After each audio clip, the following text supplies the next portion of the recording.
guys, welcome back to the channel again and I welcome you all. So in today's lecture we'll be covering about summary trials which are governed from section 283 to 288 and we'll be dealing it one by one in a very detailed and a very easy explanation along with the BEAR Act. So let's begin. तो सारे sections cover करेंगे starting from section 283 to 288, ठीक है। तो इससे पहले हमने section 282 तक कवर किया था 274 से लेके which dealt with the trials of summon cases by magistrate. और अगर किसी ने वो नहीं देखा है तो वो मेरे it was the last video which I made, तो वो आप जाके देख सकते हैं प्लेलिस्ट में। सो इन दिस टॉपिक हम लोग ये वाला समरी ट्रायल कवर करेंगे। तो यार देखो, समरी ट्रायल जो है in the from the name itself summary मतलब क्या होता है कि किसी भी चीज़ को ब्रीफ या समराइज्ड वे में हम उसका ट्रायल कंडक्ट कर रहे हैं, ठीक है। ट्रायल की बात यहाँ पे छोड़ दो, अंडरस्टैंडिंग के लिए क्या होता है समरी, किसी चीज़ का यार समरी बता दो, चैप्टर का मुझे समरी बता दो, मतलब शॉर्ट में बता दो, ठीक है, कि क्या हुआ था। जैसे ट्रेलर का नाम सुना है, पिक्चर आने से पहले ट्रेलर तो आती है, तो ट्रेलर देख के हमें थोड़ा थोड़ा चीज़ें क्लियर होती है कि हाँ ऐसा ऐसा हुआ है। तो बस वही है, पिक्चर नहीं है, ट्रेलर है, ठीक है। तो लेकिन ये सब बताने के लिए just for the sake of understanding again, ठीक है, क्योंकि मैं ऐसे ही पढ़ाती हूँ, समझती भी ऐसे ही हूँ, और अभी मैं वीडियो बना रही हूँ तो फिर मैं ऐसे ही बताऊँगी, ठीक है। तो पहले हम फटाफट थोड़ा सा इंट्रोडक्शन देख लेते हैं। इंट्रोडक्शन इसलिए देख लेते हैं क्योंकि चीज़ें समझने में आसान हो जाए। तो यहाँ पे बस मैंने यही लिखा है कि in India summary trial is a procedure used for the speedy disposal of certain types of criminal cases. मतलब यहाँ पे जल्दी से बैकलॉग खत्म हो जाए, ऐसी लीगल सिस्टम बहुत बर्डनड होता है, बहुत सारे केसेस पेंडिंग होते हैं, तो जल्दी जल्दी केसेस का निपटारा हो, ठीक है, स्पीडी डिस्पोजल हो जाए। अब कौन से केसेस के बारे में यहाँ पे बात कर रहा है, तो these trials were intended for the cases where the maximum punishment is extended up to 3 साल। मतलब 0 से लेके 3 साल की जिसकी सज़ा है वही आएंगे, that will fall under the category of summary trials, ठीक है। क्योंकि इससे ऊपर का होगा तो जैसे हमने समन केस पढ़ा इससे पहले, है ना, उसमें कितना था सज़ा, वो आप मुझे बताओ, ठीक है। उससे ज़्यादा होगा तो फिर वारंट केस में आएगा, सेशन ट्रायल, इसी तरह से चीज़ें मतलब ग्रेविटी जैसे जैसे ऑफेंसेस की बढ़ती जाती है, the provision also shifts and changes. तो यहाँ पे हमने इतना देख लिया, ठीक है। तो समरी ट्रायल में क्या है, जो माइनर ऑफेंसेस है, basically it is talking about the disposal of minor offences, जो छोटे मोटे अपराध होते हैं ना, ठीक है, तो उसके ऑफेंसेस के बारे में यहाँ पे बात हो रही है, उनको जल्दी से डिस्पोज ऑफ करने की। ऑब्जेक्टिव में क्या है, यहाँ पे पढ़ के आप समझ लो, नहीं तो मैं थोड़ा सा बता देती हूँ कि द ऑब्जेक्टिव ऑफ एसटी मतलब summary trial is to ensure that the justice is delivered swiftly without compromising. मतलब कॉम्प्रोमाइज़ भी नहीं करे, ऐसा नहीं है कि जल्दी जल्दी निपटारा करे तो कुछ भी करके निकाल दिया, हटा दिया, ऐसा भी नहीं है, कॉम्प्रोमाइज़ नहीं हो रही है चीज़ें, ठीक है, लेकिन जल्दी से चीज़ों को स्विफ्टली मतलब स्पीडी डिस्पोजल हो रहा है, स्पीडी ट्रायल हो रही है यहाँ पे चीज़ें, ठीक है, on the principle of natural justice and fair trial को ध्यान मद्देनज़र रखते हुए चीज़ें होंगी, जल्दी जल्दी होंगी, ठीक है। Also it ensures that only offences of certain gravity, मतलब माइनर ऑफेंसेस की यहाँ पे बात करी, are tried summarily, and cases with higher gravity मतलब higher potential punishment will be dealt through regular trials. मतलब हो गए, जैसा मैंने बताया कि जैसे ऑफेंसेस बढ़ेंगे उनका ग्रेविटी बढ़ेगी, तो ट्रायल्स भी जैसे रेगुलर ट्रायल मतलब वही समन ट्रायल हो गए, वारंट ट्रायल्स हो गए, तो इस तरह से। अब देखो, ये बताने का मेन मकसद यही था कि अगर आप सेमेस्टर्स में या फिर किसी भी एग्जाम्स में आप इंट्रोडक्शन से अपना आंसर शुरू करेंगे तो that gives a good impact कि हाँ बच्चे को चीज़ पता है, ठीक है। तो always frame start your answer with introduction, ना कि सेक्शन से समरी ट्रायल पूछा तो भी वो भी ठीक है, लेकिन आपको थोड़ा you have to be extraordinary. Introduction आपको लिखना अच्छा होता है कहीं भी, तो आप 283 से मेंशन करने से पहले हाँ वो सारी चीज़ें भी पढ़ेंगे, ठीक है, लेकिन हमने 283 देख लिया। अब यहाँ पे अगर आप देखोगे you have to have your bare act along, तो यहाँ पे सीधा सेक्शन समरी ट्रायल दिया है, इट स्टार्ट्स विद सेक्शन 283, क्योंकि ये बुक है, यहाँ पे चीज़ें जल्दी जल्दी आपको ख़त्म करनी है। अब यहाँ पे ये नहीं है कि आपको हर चीज़ बताया जाएगा, तो हम अभी we are not school going kids, ठीक है। तो यहाँ हमने देख लिया, अब हम बात करेंगे सेक्शन 283, लेकिन सेक्शन 283 को पढ़ने से पहले मैं आपको थोड़ा सा हायरार्की ऑफ कोड बता दूं। जिसको पता है बहुत अच्छा, लेकिन जो वीडियो पहली बार देख रहे हैं या फिर चीज़ें रिकॉल कर रहे हैं तो इस हिसाब से मैं बता देती हूँ, क्योंकि यहाँ पे हम वही चीज़ आगे पढ़ेंगे, JMFC JMSC CGM ये सब के बारे में पढ़ेंगे। तो ये सब क्या है, ये टर्म्स क्या हैं, ठीक है। तो इसको प्लेन साइड में रख के बताती हूँ, ठीक है, यहाँ पे। ठीक है, तो हायरार्की ऑफ कोर्ट क्या है, सबसे सुप्रीम क्या है, apex court of our nation, ठीक है, that is the supreme court. ठीक है, उसके नीचे आएगा हाई कोर्ट, फिर आता है कोर्ट ऑफ सेशन, COS जिसको बोलते हैं, यहाँ पे ऐसे भी लिख सकता है, कोर्ट ऑफ सेशन। ठीक है, अब इन तीनों के पास क्या है, इनकी जुरिस्डिक्शन जो होती है, एम्बिट जो होता है वाइड होता है, इनका डिस्क्रिशन ज़्यादा होता है। तो ये लोग जो हैं, ये तीन जो कोर्ट हैं, they can pass sentence up to any they can pass any sentence. जैसे ये लोग डेथ पेनाल्टी भी पास कर सकते हैं। ठीक है, ये मतलब इनकी पनिशमेंट की जो एम्बिट है वो ज़्यादा होती है, वो ग्रेव ऑफेंसेस को ट्राई भी करते हैं। ठीक है, सीरियस ऑफेंसेस को ट्राई करते हैं। तो इनकी जो डिस्क्रिशन पावर होती है, ऑफेंस देने मतलब पावर होती है इनको ऑफेंडर को पनिश करने की, ये डेथ पेनाल्टी कर सकते हैं, लाइफ इम्प्रिजनमेंट, उम्र कैद की सज़ा सुना सकते हैं, इम्प्रिजनमेंट दे सकते हैं, तो ये होती है। लेकिन जो बाकी के जो तीन हैं, after court of session comes the chief judicial magistrate, जिनको हम CJM साहब भी बोलते हैं, CJM। उसके नीचे आएगा chief judicial magistrate first class, JMFC। उसके नीचे क्या आते हैं, सबसे जो लोअर अपॉइंटमेंट होता है वो होता है JMSC, judicial magistrate second class. तो ये छः कौन से हो गए, supreme court, high court, court of session, followed by CJM chief judicial magistrate, then JMFC and then JMSC। अब इन तीनों का क्या है, लिमिटेड जुरिस्डिक्शन थोड़ा एक्सरसाइज करते हैं। They have the power to exercise limited jurisdiction. Why? Because इनकी जो पावर है पनिशमेंट देने की, that is up to only 7 years. 7 साल के ऊपर की सज़ा नहीं दे सकते, 7 साल तक की सज़ा दे सकते हैं। ठीक है, 7 ईयर्स। इनका क्या है, फर्स्ट क्लास जो है, they will give they are authorized और empowered to give punishment up to 3 years. और ये जो है सेकंड क्लास जो है, अभी अभी अपॉइंटमेंट होता है ना, जैसे जैसे लेवल बढ़ते जाता है वैसे वैसे उनकी पावर एम्बिट ज़्यादा होती जाती है। ठीक है, बिल्कुल ऑब्वियस सी बात है। तो he is entitle to give punishment of 1 year. यहाँ तक चीज़ें क्लियर हैं। ठीक है, अब इसको हम साइड में रखिए, ये मैंने बस ऐसे ही बनाया था, लिखा हुआ था। ठीक है, फॉर द थोड़ी सी क्लैरिटी हो जाए। अब हम शुरू करेंगे विथ सेक्शन 283। तो यहाँ तक अभी तक इंट्रोडक्शन चल रहा था, 6 मिनट हो गए, 6-7 मिनट। ठीक है, लेकिन ठीक है, ज़रूरी है, ये भी ज़रूरी है ताकि हम आगे की चीज़ें समझने में थोड़ी बहुत आसानी हो। It's easy for us to understand. Now starting from section 283। तो 283 बात करता है power to try summarily. Power किसके पास, इनके पास पावर, थोड़ा सा कैमरा, ओके। ठीक है, तो पावर टू ट्राई समरली में क्या है, क्लॉज 1 क्या बोलता है, क्लॉज 1 कहता है, 3 क्लॉजेस हैं इसमें, आई गेस, यस 3 क्लॉजेस हैं। तो क्लॉज 1 कहता है सेक्शन 283 का कि पावर किसके पास, CJM के पास और JMFC के पास। अभी मैंने इसलिए बता दिया, पढ़ा दिया आपको। तो CJM मतलब चीफ जुडिशियल मजिस्ट्रेट और जुडिशियल मजिस्ट्रेट फर्स्ट क्लास के पास पावर क्या है, इन ऑफेंसेस को ट्राई करने की। अभी ऑफेंसेस हम पढ़ेंगे, 8 टाइप ऑफ ऑफेंसेस यहाँ पे लिस्टेड हैं। ठीक है, अब इनको पावर कहाँ से मिलती है, approval from the high court. ठीक है, with the prior approval of high court can try समरली the offences like, यहाँ पे जितने ऑफेंसेस यहाँ मैंशनड है। बैरैक्ट में भी देखेंगे तो सेम चीज़ें लिखी है कि notwithstanding anything contained in the Sanhita, any chief judicial magistrate, CJM साहब या फिर judicial magistrate first class shall try in summarily way all, सारे केसेस या एनी ऑफ द केसेस। ये जो 8 केसेस लिस्टेड है, सारे ट्राई कर सकते हैं, कोई एक, मतलब जैसे आ गया, सब तो एक साथ नहीं आता ना। ठीक है, तो इन केसेस को समरली ट्राई कर सकते हैं। अब कौन कौन से ऑफेंसेस हैं, ठीक है, मैंने सेम चीज़ यहाँ लिखी है, नथिंग मोर नथिंग लेस, लेकिन मैं आपको अपने नोट्स से विल गो थ्रू। ठीक, बैरैक्ट भी आप लोग साथ में रखो, नोट्स नहीं बनाते हो तो बैरैक्ट से पढ़ लो, लेकिन नोट्स सबको बनाना चाहिए।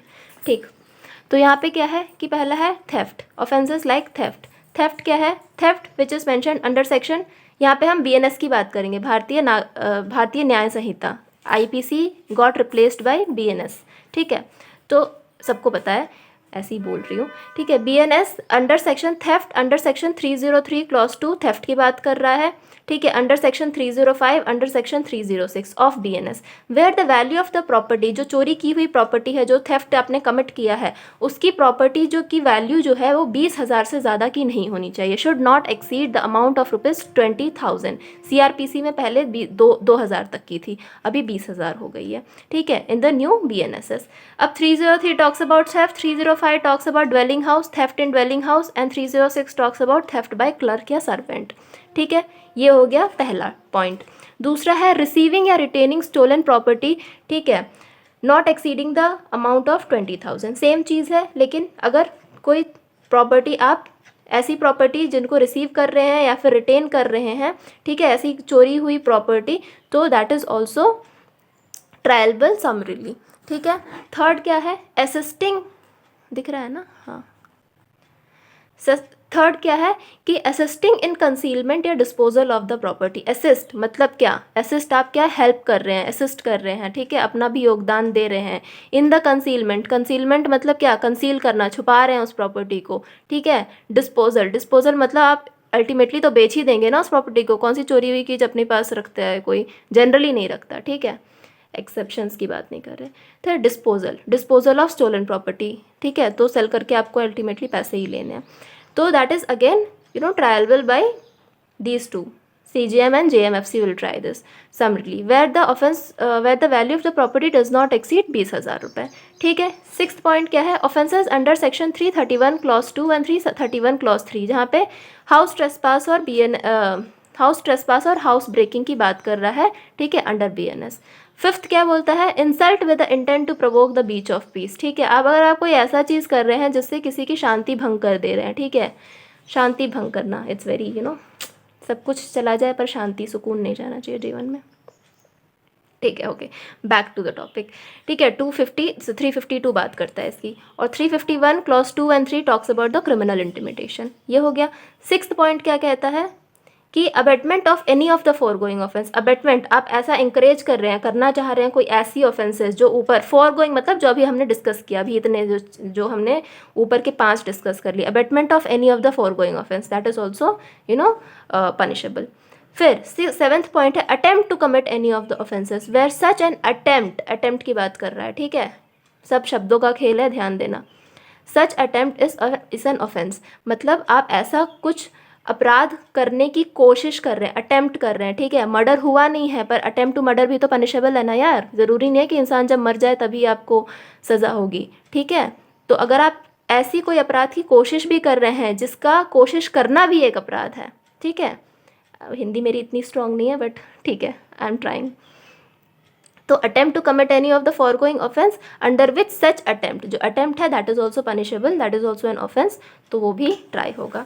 Last but not the least is 8th, ठीक है। तो 8th में बात करता है कैटल ट्रेसपास एक्ट की। बात ये हो रही है कि an offence constituted by an act of which complaint ऐसी कोई आती है under section 20 of the cattle trespass act, तो वो भी समरली ट्राई होगा। अब कैटल ट्रेसपास एक्ट हमने ना लास्ट सेमेस्टर में पढ़ा था, जो मैं सोच रही थी कि कहीं तो पढ़ा है कहीं तो लिखा है, तो मुझे ना थोड़ा ढूंढने के बाद मिल गया था, तो I just show it here, ज़रूरी नहीं है बट ठीक है, देख लो।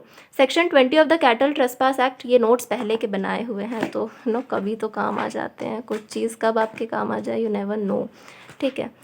तो ठीक है, इट मीन्स सेक्शन 20 क्या कहता है कैटल ट्रेसपास एक्ट का, कि it means that if any complaint, कोई भी complaint has been registered under this act then it shall be deemed as an offence. अगर कोई भी ऑफेंस, कोई भी अगर कंप्लेंट आता है इसके तहत, तो वो एक ऑफेंस की तरह माना जाएगा। तो यहाँ पे मैंने लिखा था तो एक रेफरेंस हो गया, ठीक, इसलिए आपको चीज़ें पढ़ के रखनी चाहिए, याद रखना ज़रूरी नहीं है बट हाँ पढ़ के रखो तो आपको ऐसे याद आएगा कि हाँ यार मैंने कहीं पढ़ा था।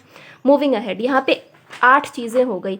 अब यहाँ पे एक और कैच यहाँ पे ये है कि आपको ना चीज़ें याद रखनी पड़ेगी। एग्ज़ाम में अगर आ जाए तो कि एक्सप्लेन समरी ट्रायल, तो ये 8 चीज़ तो आप मेंशन करोगे ही ना। तो एक बार जैसे मैं याद करती हूँ, ठीक है, सबका अपना अपना तरीका होता है याद करने का, लेकिन I just prefer to make correlation and memorize things, ठीक है। अगर आपको ऐसे ही याद हो जा रहा है, बहुत बड़े आप मास्टर हैं रटने में, तो वेल एंड गुड, लेकिन मुझसे नहीं होता है। तो यहाँ पे देखो ऐसे है कि जैसे मान लो कि आपने कोई चोरी की, अपने ऊपर एग्जांपल इसलिए ले रहे हैं क्योंकि खुद पे की हुई चीज़ें ना ज़्यादा याद रहती हैं। आपको कुछ अच्छा हुआ आपके साथ या कुछ गलत हुआ आपके साथ, तो वो ज़्यादा दिन तक याद रहती है, ठीक। Okay, cut short. तो यहाँ पे मान लीजिए आपने चोरी की, आपने कोई थेफ्ट किया, ठीक है। अब उस चोरी हुई स्टोलन प्रॉपर्टी को आपने रिसीव तो किया होगा, रखा भी होगा अपने पास, तो रिसीविंग एंड रिटेन हो गया स्टोलन प्रॉपर्टी का। उसके बाद क्या हुआ कि आपने जब चोरी की थी तो उसको छुपा के भी तो रखा होगा, असिस्ट किया होगा कंसीलमेंट में, ठीक है, ताकि आपको बाद में बेचने से, डिस्पोज करने से पैसा मिले, ठीक है। अब ये 20,000 ही है सब में, तो उसको याद करने का वो आपको मतलब बाय डिफ़ॉल्ट याद ही हो जाएगा, ठीक है। 8th पॉइंट में क्या है, 331 क्लॉज 1 और 2 में क्या पड़ा था, ट्रेसपास। चोरी करने के लिए आपने क्या किया, किसी के घर में घुसपैठ कर लिया, ठीक है, ट्रेसपास ऑफ द हाउस कर लिया, ठीक है, हाउस ब्रेकिंग एंड ट्रेसपास करके। लेकिन जब आपने ये सारी चीज़ें की, गलत काम तो यार कर लेते हैं, पेयर प्रेशर में आ गया, जो चीज़ हम करना नहीं चाहते वो भी कर लेते हैं बाय डिफ़ॉल्ट, लेकिन उससे क्या होता है, आपकी शांति भंग हो जाती है, ठीक है, provoke of breach of piece हो गई आपकी, ठीक है। फिर आपको ऐसा अफसोस होता है कि यार मुझे किसी ने उकसा दिया था, अबेटमेंट किया था, इसलिए मैंने ये सब कर लिया, ठीक है। तो अबेटमेंट वाला पॉइंट क्लियर हो गया। फिर आपको लगता है कि जो मैंने अटेम्प्ट किया, जो मैंने थेफ्ट किया था, अगर अटेम्प्ट किया, अगर किसी कोई कंप्लेंट कर जाता या कर देता, किसी ने देख लिया, कोई कर देता मेरी कंप्लेंट, तो मेरा तो बेड़ा गर्क हो जाता, ठीक है। तो कंप्लेंट भी क्लियर हो गया। तो इस तरीके से आपने को रिलेट करके चीज़ें याद कर ली। अब एग्ज़ाम में क्या होता है ना यार, कि मेरे साथ होता है, कई लोगों के साथ होता होगा कि हमें पूरी चीज़ें नहीं हमको चाहिए, हमें बस एक छोटा सा एक क्लिक मिल जाए ना, उससे हम चीज़ें याद कर लेते हैं। तो इसीलिए उसका कोरिलेशन बना के पढ़ना ज़रूरी होता है, ठीक है। तो हमने इस सेक्शन को बहुत अच्छे से कर लिया। मूविंग टू क्लॉज 2 यहाँ पे है, ठीक है। क्लॉज 2 क्या बात करता है, सेक्शन 283 का क्लॉज 2 कि मजिस्ट्रेट के पास डिस्क्रिशन है कि after giving the accused a reasonable opportunity of being heard. देखो यहाँ पे जो चीज़ लिखी है बेयर एक्ट में भी सेम लिखी है, बेयर एक्ट भी साथ में लेके चल लो, मैं एक ही चीज़ से पढ़ाऊंगी, अदरवाइज दोनों करने लगी तो लेंदी हो जाएगा, ठीक है। तो मैं जहाँ पे इंपॉर्टेंट होगा वहाँ दिखा दूंगी। तो मजिस्ट्रेट के पास डिस्क्रिशन है after giving opportunity, reasonable opportunity to be heard. अब यहाँ पे एक चीज़ यहाँ पे याद आ रही होगी, एक लैटिन मैक्सिम है ऑडी अल्ट्रम पार्टम की, सबने सुना होगा, सब सारे लॉ स्टूडेंट्स सब वाकिफ़ होंगे इस चीज़ से, ठीक है, will be aware of it. Audi alteram partem क्या कहता है, ऑडी अल्ट्रम पार्टम क्या है, एक फंडामेंटल प्रिंसिपल है नेचुरल जस्टिस का, जिसका मतलब ये होता है कि एक पक्ष को सुन के आप जजमेंट नहीं कर सकते हो, ठीक है। आपको दोनों पक्षों को अपना चीज़ें रखने का, सामने रखने का, प्रेजेंट करने का आपको इक्वल अपॉर्चुनिटी देना चाहिए, ठीक है। ये बस मैं ऐसे ही बता रही हूँ कि यहाँ पे reasonable opportunity of being heard की बात आ गई ना, इसलिए मैं बता रही हूँ, सब लिखने की ज़रूरत नहीं है, लेकिन ठीक है, आपको चीज़ें डीप में पता होनी चाहिए। तो ऑडी अल्ट्रम पार्टम क्या कहता है कि no one should be judged without a fair hearing, ठीक है, wherein every party involved in the case must have a chance to present their case। ये बात तो सबको पता है ना, तो यही ऑडी अल्ट्रम पार्टम।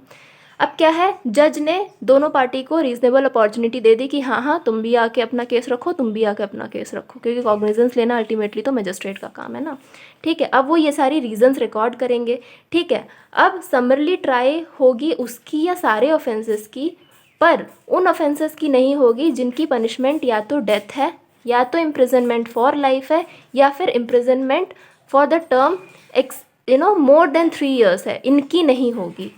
क्योंकि अगेन क्यों नहीं होगी बताओ, इसलिए नहीं होगी क्योंकि हम तो समरी ट्रायल की बात कर रहे हैं ना। अगेन ये सारे तो हीनियस क्राइम हो गए, कोई बड़ा क्राइम होगा तभी ना पनिशमेंट उसकी डेथ जाएगी, या फिर आजीवन कारावास जाएगी, या फिर 3 साल से ऊपर की सज़ा उसको सुनाई जाएगी वारंट केसेस में, या समन केसेस में, तभी होगा ना। तो इन सब को छोड़ के मतलब जस्ट क्या हुआ, देखो बेयर एक्ट का काम क्या है, सीधी सिंपल चीज़ों को कॉम्प्लेक्स करके बताना। तो ये कहना ये चाह रहा है कि जिसकी पनिशमेंट 0 से 3 साल के बीच में होगी वो केसेस ट्राई करेंगे, ठीक है। अब क्या है इसमें प्रोवाइजो में क्या लिखा है कि no appeal shall lie against the decision of the magistrate to try case summarily. अरे यार अब छोटा सा केस है, अब क्या तुम उसके पे फिर अपील डालोगे कि नहीं नहीं सर मैंने नहीं किया, फिर वहाँ केस जाएगा, फिर ये होगा। तो अपील का प्रावधान नहीं दिया है कि आप इसको अपील नहीं कर सकते हैं, जो डिसीजन आ गया उसको मान लो और बात ख़त्म करो, ठीक है। यहाँ पे अपील का ये नहीं है। अब मूविंग टू क्लॉज 3 ऑफ 283, देखो एक सेक्शन ही कितना बड़ा है, या तो फिर मैं ही टाइम लेके ज़्यादा पढ़ा रही हूँ, ठीक है। मूविंग टू सेक्शन 283 क्या कहता है कि if in the course of summary trial, ठीक है, समरी ट्रायल हो रही है लेकिन मजिस्ट्रेट को लगता है कि समरी ट्रायल इस वाले जो केस में एप्लीकेबल फिट नहीं बैठता है। समरी का ट्रायल मतलब छोटा सा जो हम जो निपटारा कर रहे हैं जल्दी जल्दी, वो इस केस में फिट नहीं बैठता है। इसका जो है सेशन वारंट ट्रायल होना चाहिए या फिर दूसरा ट्रायल होना चाहिए, समरी लेकिन ट्रायल नहीं होना चाहिए। तो बस यही बात यहाँ पे की गई है पूरे में, ठीक है।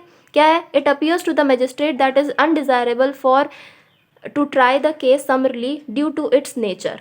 ठीक, पहले समझा देती हूँ, फिर उसके बाद पढ़ के बता देती हूँ, फिर से नहीं समझाऊंगी। The magistrate shall recall any witness who have been examined earlier. अब ठीक है यार, जब ट्रायल का प्रोसीजर ही चेंज हो जाएगा, समरी रही नहीं, वारंट रही या कोई भी दूसरी रही ट्रायल, तो जो गवाह सबूत आ गए थे इसमें उनको फिर से तो बुलाया जाएगा, ऑब्वियस सी बात है, रिकॉल होगा।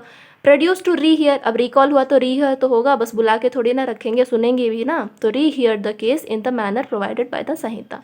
ठीक है, वही मैंने यहाँ पे ऐसे एक लाइन ऑफ ऑपरेशन की तरह समझा दिया। ट्रायल हो रही थी, मजिस्ट्रेट को किसी स्टेज पे लगा कि नहीं यार ये नहीं होना चाहिए, समरी ट्रायल नहीं होना चाहिए, कुछ और होना चाहिए, केस जो है सीरियस ग्रेविटी का है, तो समरी ट्रायल नहीं होगी, वारंट हो सकती है, सेशन हो सकती है, समन हो सकती है, और जो भी चीज़ हो सकती है। ठीक है, तो चीज़ों को रिकॉल करके, विटनेस को रिकॉल करके बुलाया जाएगा।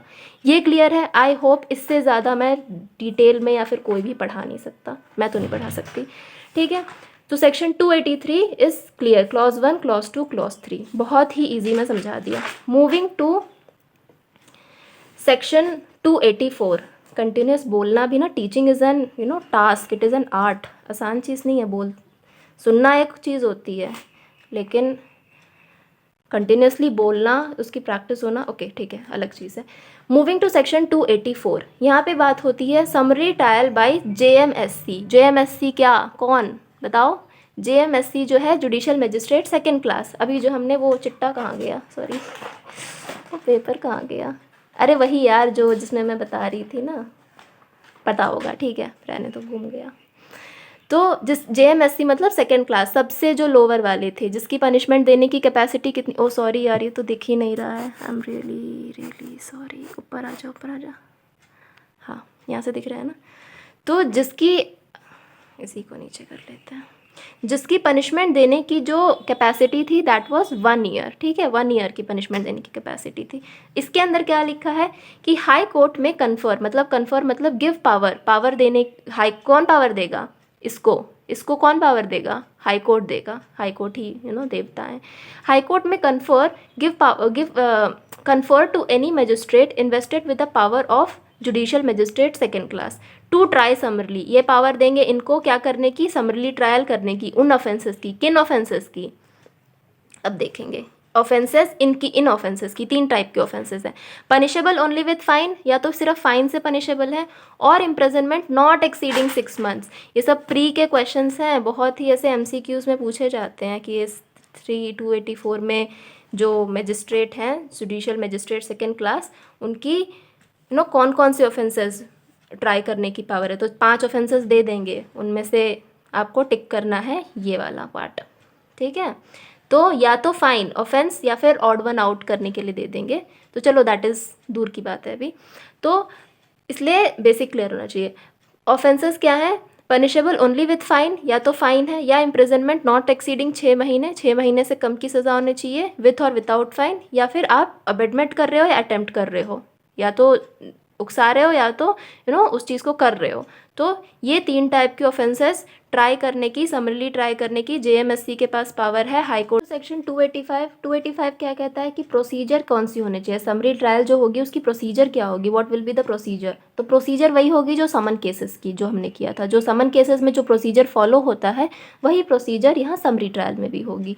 ठीक है, क्योंकि क्या है ना कि कोई स्पेसिफिक प्रोविजंस नहीं दिए हैं, कोई स्पेसिफिक प्रोसीजर नहीं दिया है, लेकिन यहाँ पे एक चीज़ है कि यहाँ देखो, in trial under this chapter the procedure specified in the Sanhita for the trial of summon cases shall be followed. ठीक है, समन केसेस के trial shall be followed except as in there hereinafter mention, क्योंकि except का जो चीज़ है वो next जो हम पढ़ेंगे ना, नेक्स्ट सेक्शन 286, क्योंकि यहाँ पे प्रोसीजर तो सेम रहेगा, लेकिन जो रिकॉर्डिंग होगी, कुछ जो चीज़ें जो रिकॉर्ड होगी, जो एविडेंसेस रिकॉर्ड होंगे, वो एक चीज़ें दी हैं, 10 चीज़ें दी गई हैं, तो रिकॉर्डिंग के लिए ये सारी चीज़ें हैं।